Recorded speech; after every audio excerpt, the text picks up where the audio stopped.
A couple weeks back, I re-geared the 8.610 bolt in the back of my step-side Silverado from 373 to 430 to 1. And I feel like that is the perfect gear ratio for this particular truck. I've been driving it now on and off, and I love it. It has great acceleration, and the RPM on the highway at 75 miles an hour really isn't too bad. It's like 2,500 RPM at 75, I think. This is kind of how it worked out.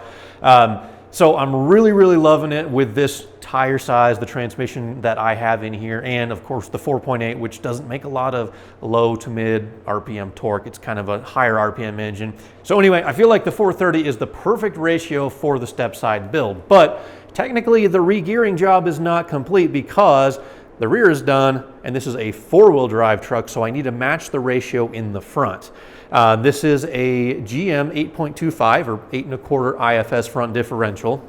And they use these things pretty much in the same configuration from 1988 all the way up until 2007, and maybe a little bit later. I'm not really familiar with the GMT 900 trucks. I don't know what front differential they used. It might be the same, might not. But at least 88 to 2007 is pretty much identical.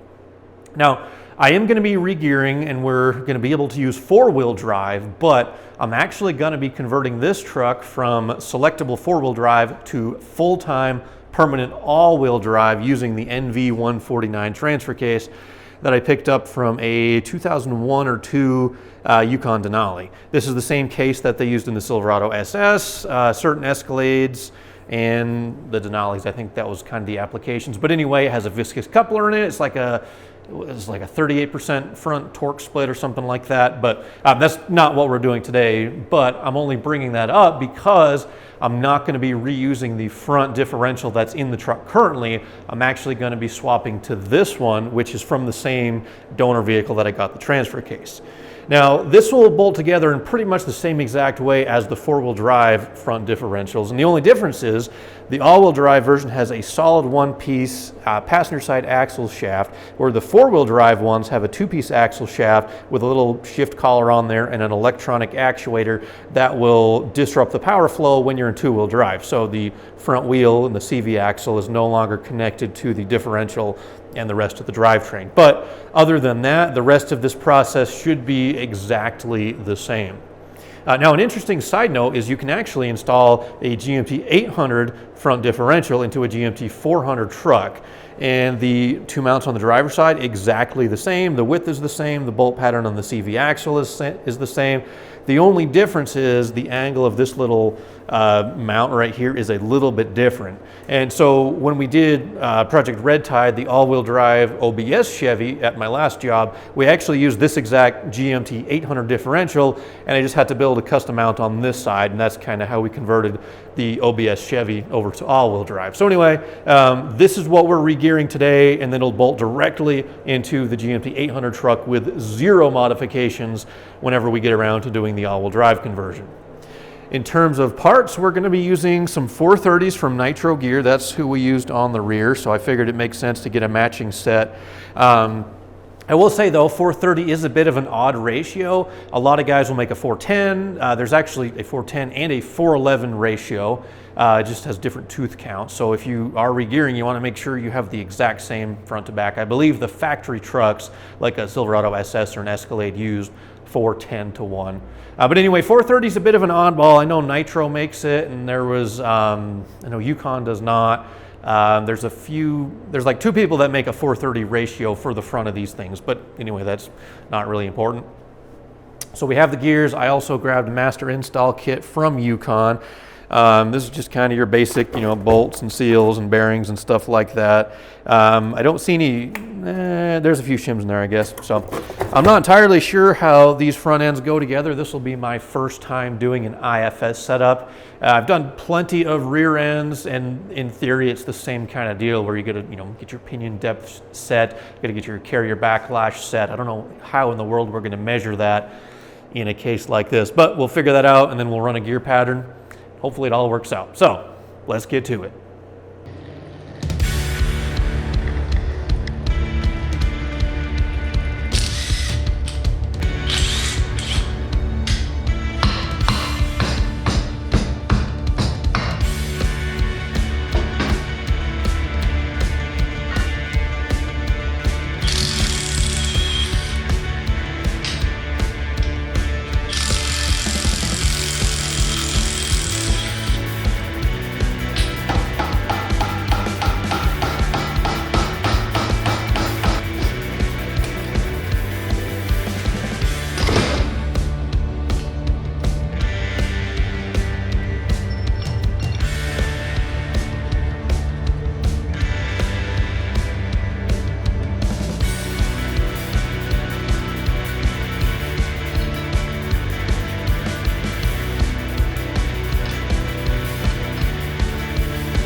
So anytime you buy a used drivetrain component like the differential that I have here, you take a bit of a risk because you don't know the history of it and you don't know what's gone on inside it. Now, normally the biggest challenge or issue that you'll run into is just how worn out parts are. Like, say if I bought this differential and I just wanted to throw it in, I would have no idea what the condition was on the inside. I have no idea how much bearing material was in the bottom or how much sludge was in the oil, which, believe me, this one was fairly dirty. I did take everything apart. It's all been cleaned up. That took me about an hour and a half. But it was sort of nasty on the inside. Like, this is one of the old wheel seals or axle seals, and you can kind of see like just how much sludge and dirt has built up in there. So I'm glad I took the time to completely tear this thing apart, but there was also something that I found on the inside which told me somebody's been in here before messing around, and they probably shouldn't have been doing so. And this is actually going to put the brakes on this project just for a little while because I do have to order some replacement parts to make this right. First, I do want to kind of just give an overview of what I found in terms of like normal wear and tear. That's kind of what I would expect. This donor vehicle had like 250,000 miles on it. And so things like the bearings, like this is the carrier bearing, I haven't removed those yet. They're just sort of kind of worn. That's normal high mileage stuff. I did completely take everything apart. I even removed the side adjusters and I cleaned those out. That'll make setting backlash pretty simple too because you get a thread rather than shims. I pulled the original bearing off the pinion just to grab the original shim. It's a 29 thousandths shim, and that's where we'll start getting our new 430 set up. Speaking of setup, I do have a setup bearing left over from my 8.6 rear differential, and believe it or not, the big pinion bearing is the same exact part number between the 8 1/4 IFS and the 8.6 rear axle. So that's nice. The small pinion bearing is not the same, so I'll take this old one and I'll make that into a setup bearing and keep it in my little stack of setup parts. But anyway, at least the big one is the same. Other than that, disassembly was fairly straightforward, but the problem that I ran into has to do with how the stub axles are actually supposed to be held into the housing. And like I said, I believe somebody has been messing around in here before where they shouldn't have had their hands. Normally on a IFS differential or like a front wheel drive car, for example, the stub axle is held into the housing by a little steel clip that goes in a groove that's been machined onto the axle. And then the spider gear also has a corresponding groove that's been machined in there, and you can kind of see that little steel retainer. And so as the stub axle clicks in, you kind of just tap it in place. That little retainer will make it so you cannot pull that stub axle out. Now the same thing holds true on the passenger side one-piece axle. It's got the groove right there, but what's missing is on the spider gear. As you can see, there is no radial groove cut in there. There's no retaining ring, so as the axle engages into the spider gear, it just slides right in, and it can also slide right out, which that's not right. So what I think happened is somewhere in this truck's life, there's probably some kind of failure in the front differential, and rather than properly rebuilding it, somebody just went to a junkyard and they grabbed a four-wheel drive differential and they just swapped out the one-piece axle tube and the axle shaft itself onto a four-wheel drive housing, because everything else on the inside is pretty much identical except for the spider gear. So I believe this is a four-wheel drive spider gear, not an all-wheel drive one. And to kind of confirm, I called up Yukon and I asked them, and they told me pretty much the same exact thing. I also made a Facebook video just kind of asking the community, and a lot of you guys told me the same exact thing. Yes, on an all-wheel drive truck, there should be a circlip on both axle shafts. So luckily, Yukon does sell a spider gear kit, and they actually just sell one part number for both four-wheel drive and all-wheel drive trucks, but they do include both spider gears with grooves on them and the snap rings in place. So that'll be here in the next couple of days or so, and that'll allow this axle to be properly retained rather than just having the spider gear and the axle just kind of pop right out. I don't think this would have ever necessarily caused any like major long-term issues.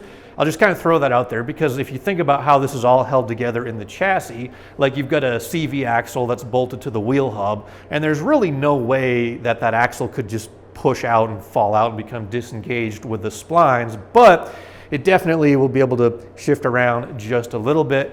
And I want that thing to be held in there exactly how it's supposed to be, especially considering we're going to be putting north of 500 horsepower through this drivetrain. So I want it to be as right as I possibly can.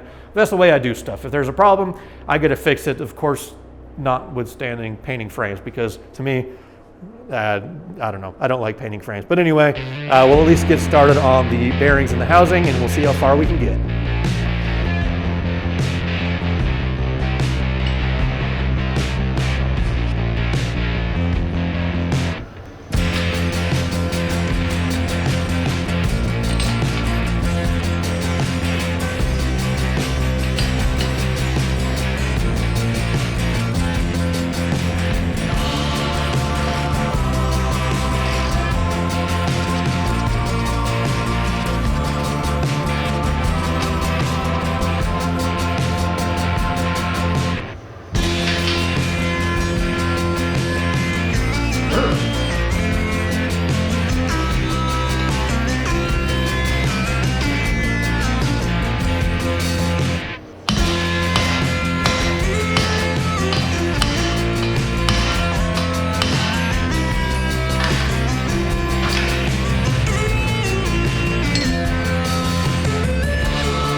So I just got the needle bearings pressed into the side adjuster, and there's one more, I don't think I'd call it an important difference, but something worth noting that's different between the all-wheel drive and four-wheel drive versions of this differential.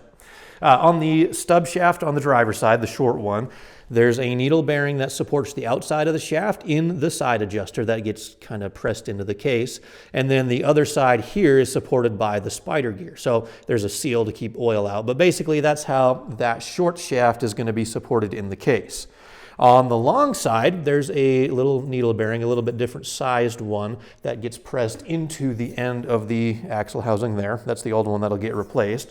And the inboard side, once again, is supported by the spider gear. Now, this is the bearing that would normally go into the threaded side adjuster, but as you can tell, I left it empty because there's not really a good machined surface on here. And as you can tell, that bearing is like way loose. It's not the right size. So either the all-wheel drive trucks had a smaller bearing here, but I don't think that's the case because that shaft, that's not machining. That's just like something has been rubbing on there, because when they had that bearing in there before, it probably was just kind of barely ever so slightly touching. But I don't think it's supposed to be in there. But on a four-wheel drive truck where you had the two-piece axle shaft, they would have to have a bearing there to support it, because you've got the short version of the shaft and then the long half that goes out there with a shift collar in between. So like I said, kind of a minor difference. And I will double check a diagram just to make sure, but I'm pretty confident that that bearing is, well, I am positive that this bearing is doing nothing, but I'm fairly confident that there's not even supposed to be one on there. The other thing worth noting is when you're pushing the bearing races into these IFS front ends, don't try to use a hammer on this one. I have seen guys do it, and you can kind of get it in there, but you're going to ruin your tool, and you end up just beating the ever-loving crap out of the driver or the bearing race. But just go down to your parts store and borrow one of those big C-clamp style ball joint press things. It like walked that bearing right in there with zero effort at all. It was able to push it in nice and straight. So definitely, for me anyway, that's the preferred method, and you don't have to bash the thing in with a hammer. On the other side, and I guess kind of the point there is because, as you can see, the bearings here, there's just no good way to get a punch up there straight. And then with the shape of the housing, like, I mean, there's no good way to swing a hammer and get any good effort on there. So that's my little opinion on the matter. There's, of course, a million different ways to do that. And then the ones on this side, that's pretty simple just to get with a hammer and a punch. So not a big deal there. But anyway, let's continue on.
So we have the pinion bearing installed into the housing. We've got some setup bearings on here. There is no crush collar and there is no seal. So this is just kind of the first go around so we can do a pattern check. And the next thing to do would be to install the threaded side adjuster. Those little knurls right there kind of grab into the bottom of the case.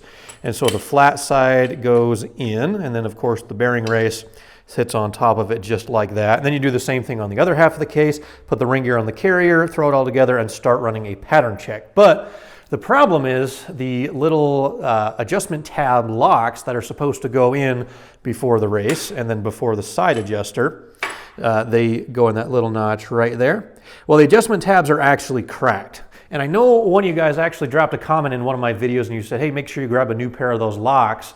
And I honestly thought my install kit was supposed to come with them, but it didn't. So I have since ordered a set, but basically, here's kind of the problem. These are it's a simple metal tab that indexes into that little notch, but as you can see, when it gets bent over from the factory, they get a pretty good crack in there, and this one's almost completely cracked in half. So if I were to put it together using this, I'd have to straighten it first, and then hammer it back down once all of my adjustments are made, and that would definitely break off. So rather than putting it together just to take it apart again, I'm just gonna wait because I think in a day or two I'll have everything that I need. And not only that, I can't put the ring gear permanently on the carrier because I'm waiting on spider gears. And you can't put the spider gears in unless you can get the cross shaft in and out, and you can't get the cross shaft in and out when the ring gear's on here because it's too tall. So I'm kind of at a good stopping point, but I feel like we've made good progress. Everything is cleaned up. All the hard work is done. You know, the race is getting driven into the housing, all the dirty cleanup and that kind of stuff. So we've made good headway, and next time I'll just show you the pattern check and setting the backlash and all that good stuff. I do have a fuel pump coming for the step side, the Walbro 450. I'm not sure which one of these projects I'm going to get to first. I guess it just kind of depends on when the parts get here, but I do want to say thank you guys for watching. I appreciate it. Do me a favor though, click the like button, drop a comment down below, subscribe to the channel if you haven't already. All those things help the channel grow in the algorithm, and they help support all this stuff that you see here. So thank you so much for watching. I do appreciate it, and I'll catch you again in a couple of days.